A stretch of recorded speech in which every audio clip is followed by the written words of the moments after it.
Round one of the NFL draft has already completed, and we're all kind of thinking to ourselves, how good did my team really get? Let's talk about the top 5 winners from round one, day one of the NFL draft.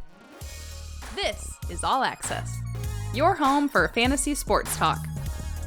Now, this comes with a caveat. We're not going to be talking about the trades that were made. How much do they give up for the players? I'm just looking at, on this day, what did this team obtain to make themselves better? And we're going to go through it. Let me know in the comments below what I got right, and more importantly, where I went wrong, because I'm usually more wrong than right. Also, let me know how your team did. I'm kind of interested to see how everyone feels about their team. I think there's a lot of fans of teams that are really excited and some that are kind of like, meh. Looking at you, Lions fans, I love Jahmyr Gibbs, but did it really make sense? Starting off at number 5, the Baltimore Ravens. Now, they added a little bit of help in the offseason at the wide receiver position, but to go ahead and get Zay Flowers, they finally get that first-round wide receiver help for Lamar Jackson, but most importantly, on day one of the draft, they re-signed Lamar Jackson, making him an incredibly rich individual. Now, I'm not going to debate if he's a top 5 quarterback, top 10 quarterback. He's not a real pocket passer. Whatever you think about him, that's not what we're here to argue. They got their guy. Lamar got paid. The fans are happy. They buy the tickets. It's a win-win-win-win-win-win-win-win for this organization. Dude, that AFC North is going to be wild. The number 4 team having the best day for day one of the NFL draft probably isn't really a surprise. It's the Carolina Panthers, my team, taking Bryce Young. Now, early on, they were a little split. Hey, it's going to be Stroud. It'll be Bryce Young. But they went out, got their guy. Fans are happy. They knew exactly what they wanted to do all along. If you listen to David Tepper, Scott Fitterer, Frank Reich, this is who they wanted. They did exactly what they wanted to do, getting the best overall quarterback prospect, by many people's opinion, in the draft. We'll wait to see how this plays out, given his height, circumstances, and everything else that's out there. But the Carolina Panthers and their fans seem extremely happy. So now where do we go? The team that picked second overall behind the Carolina Panthers, the Houston Texans. Now, we're not going to argue, like I said, about did they give up too much to get back up there to the number 3 pick. That's not what we're here to debate. Just what did they gain on day one? They got arguably the best quarterback prospect in the NFL draft in CJ Stroud, in many people's opinions, and they get the number 1 overall defensive prospect in Will Anderson. For DeMeco Ryans coming to a new organization, that has to be exciting for him. I think they have to be over the moon. Their fans have a lot to be excited about on both sides of the ball. You're still going to have to get CJ Stroud some weapons. Dameon Pierce is certainly going to be the workhorse back for this team offensively.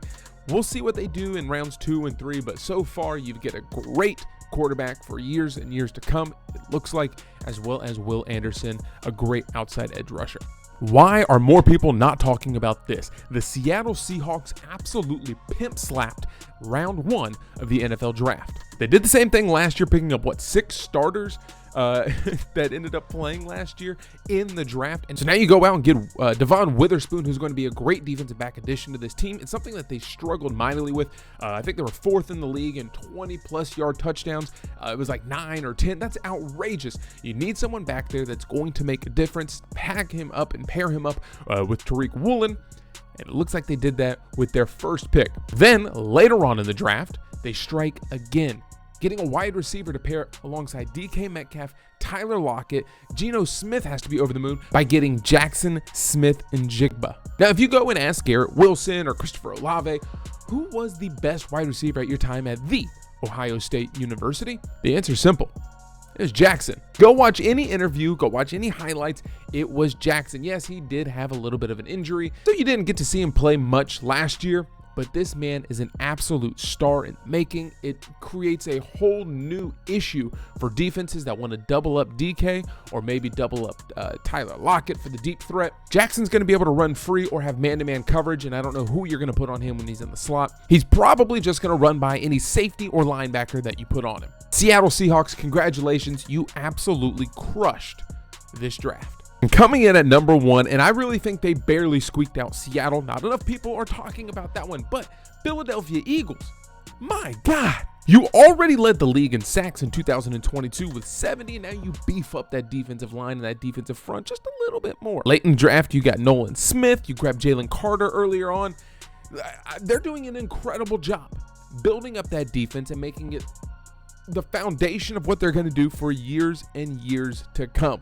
I am absolutely certain that the NFC East is going to run through Philadelphia for many years, but that rotation up front is going to be scary. If you thought they got a lot of pressure last year, just wait until this year. When they're putting up points, the Bulls are able to just run up the field, get after these quarterbacks. Those sack numbers will increase. I cannot wait to see this Georgia Bulldogs / Philadelphia Eagles defense take the field. That's going to do it for our day 1, round 1 NFL draft top 5 winners. If you want to know who I think was the biggest loser, I'll put it down in the comments below. Let me know what you think.